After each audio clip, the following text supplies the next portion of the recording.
What is going on, everybody? Welcome back to another Roster Bubble Series video. Please like, comment, and subscribe. Turn on post notifications so you know when the live stream pops series drops. Appreciate y'all coming back. Also, share this out. It's a good way, and it's a different way to get this out to other people on social media. So, appreciate you guys, as always. Welcome to another Roster Bubble Series video. In these types of videos, if you've never been here before, I go over a player who is on the roster bubble, who may be cut, who may not be cut. I go over their background, their competition, who they may, how they can win the position, how they can lose a position, and followed up at the end with a prediction. So let's get into number 6, I believe. That's Matt Peart, which is an interesting one. Matt Peart was drafted by the New York Giants in the 3rd round of the 2020 draft with the 99th pick out of UConn. And that was the 3rd pick by the Judge Gettleman regime. And not a lot of expectations were put out there for Matt Peart going into his rookie season. Maybe just some reps at the latter end of the season because this guy was raw coming out of college. He came from a small school, and not a lot of UConn football players get drafted even that high. So we couldn't see training camp, obviously, because of the COVID season, and there was no preseason, so we really couldn't see anything in terms of TV. They did have that little scrimmage game, but, what did that show? I mean, let's be real, right? So Nate Solder opted out, and Cam Fleming was signed. So Cam Fleming was slated to be the right tackle, and the left tackle was slated to be Andrew Thomas. With that being said, going into the regular season, Peart was inactive, I believe, in the first game. But starting in Week 4, he started getting reps at right tackle, sharing them with Cam Fleming. Week 5 against the Cowboys, I don't think he got any. Week 6 against the football team, that's where he made his first start. And that's not just, oh, well, he starts because he's good. It was because Andrew Thomas was late to a meeting, and Joe Judge disciplined him by not making him start. And then a few reps into the game, Andrew Thomas came in at left tackle, and Peart switched to right tackle, in and out with Cam Fleming. So that would pretty much happen for the rest of the season, him switching out with Cam Fleming. Fleming, I think, started all 17 games. 16, because that's not 2021, but he started all 16 games at right tackle, and Peart showed a lot of promise for a 3rd-round pick for a raw guy coming out of UConn. He gave up 9 pressures and 2 sacks in 1 start and 11 games.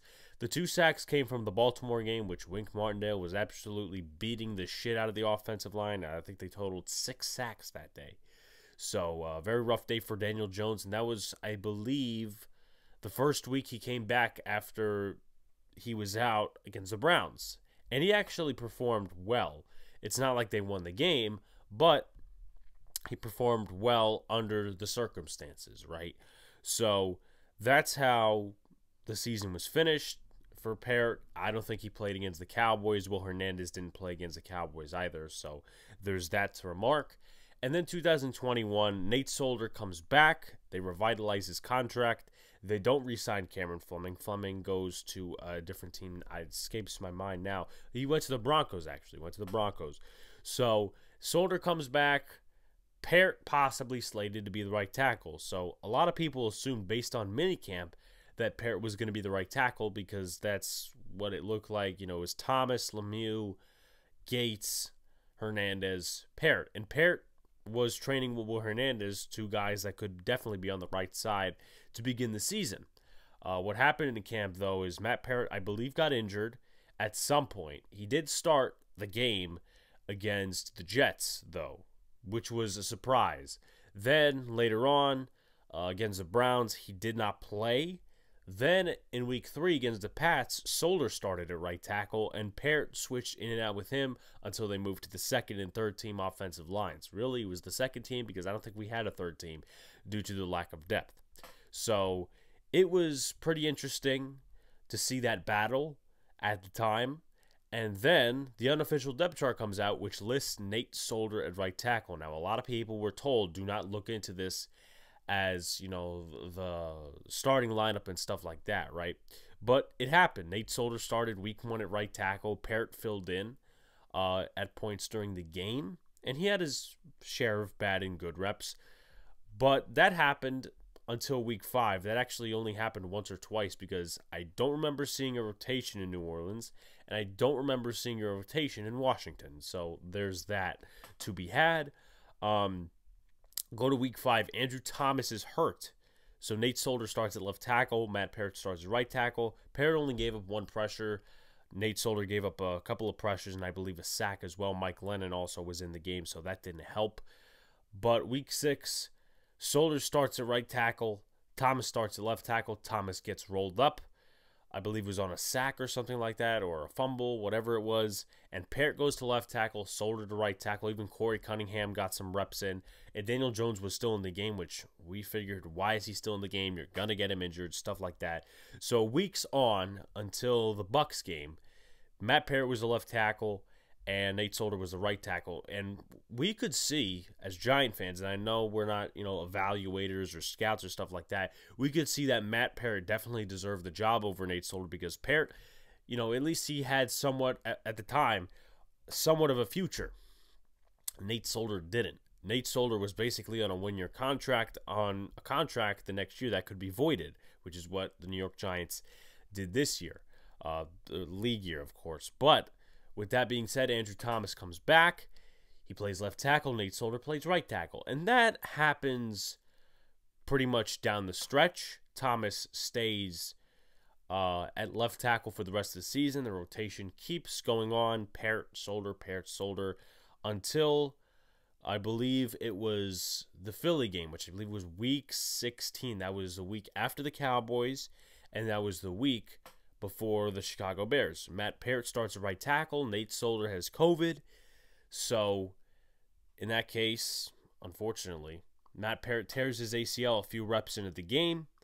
And with that being said, Corey Cunningham makes some reps. Well, it doesn't make the start, but he comes in for the rest of the game at right tackle. Matt Peart tears his ACL.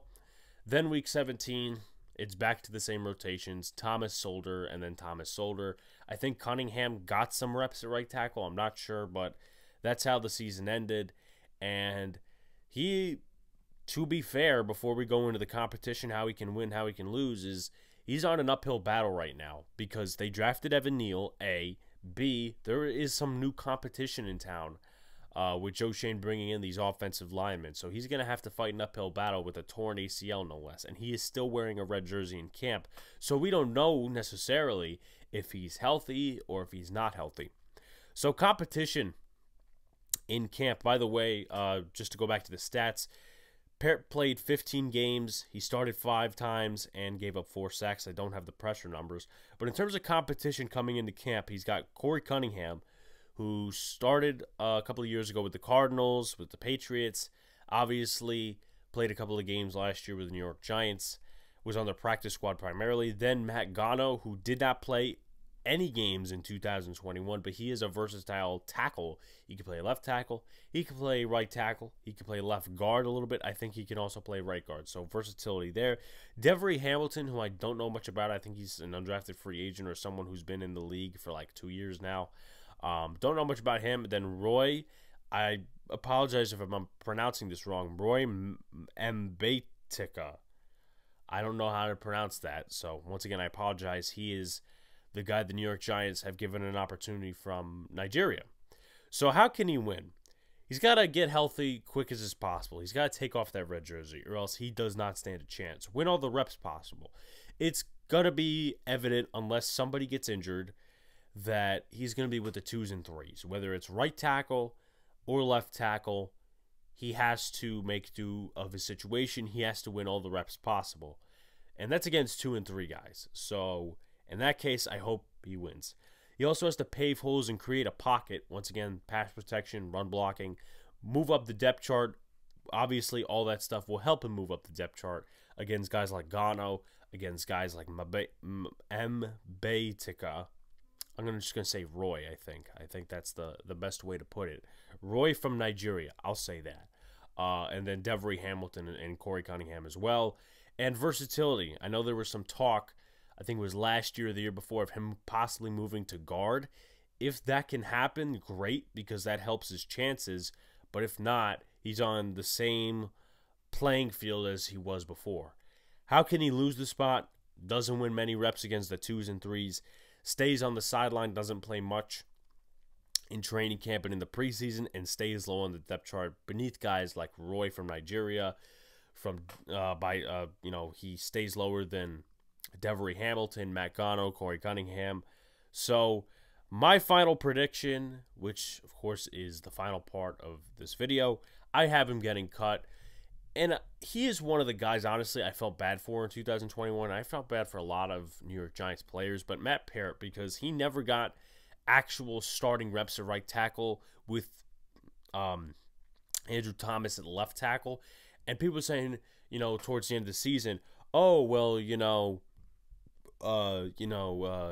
Nate Solder, you guys are saying Nate Solder's worse than Matt Peart, but in the Eagle game, he played horrible, but now we know that, why Nate Solder's in front of him and stuff like that and all this bullshit. Personally, I didn't believe ever that Matt Peart was worse than Nate Solder.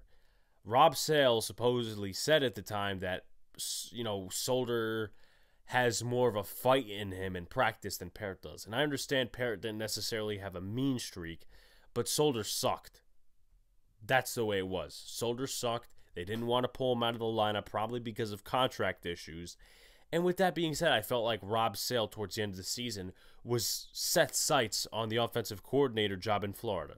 I'm just going to state my opinion there. Am I wrong? I don't know. Personally, I don't care. But please like, comment, and subscribe. Turn on post notifications so you know when the live stream pops through your drops. Appreciate y'all coming back. Stay tuned for more of these videos. As for Boys in the Big Apple, it will not happen on Monday. We are having a Knicks content creator pre-draft live stream on Wednesday.